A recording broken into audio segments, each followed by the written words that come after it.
Sandy shorelines are really dynamic. They change in response to processes that occur over different time frames. Periods of erosion, periods of accretion, but what we really don't have a good handle on is the long-term rate of change. So as part of the Resilience Challenge, we're mapping New Zealand's changing shoreline to tell the story of how New Zealand's coast is changing as a result of various processes, including climate change, changes to local sediment supply, and human activity along the coast. In the past, this has taken place in a real kind of piecemeal fashion, where one council will map a series of beaches.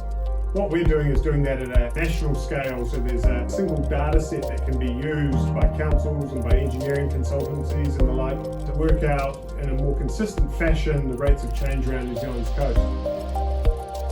We're downloading all the historic aerial photos from RetroLens and from the LINS data service, and then we manually align those images, digitize the position of the shoreline, then we map it as a series of lines.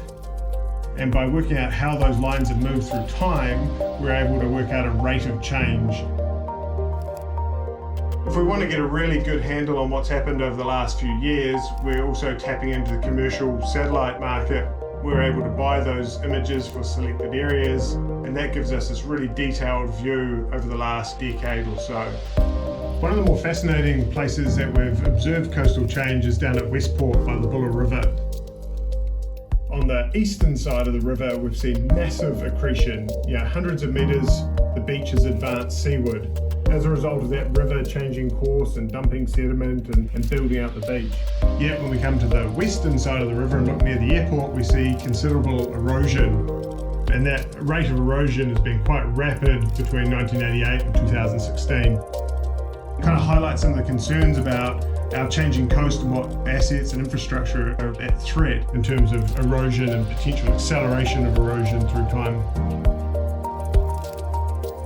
As a scientist, the most thought-provoking aspect is just seeing the data sets slowly grow. The next step is obviously to expand and finish our work at a national scale. Our goal is to bring that together and provide a uniform record of New Zealand's changing shoreline and understand both the natural drivers and human interventions that are causing change along New Zealand's coast.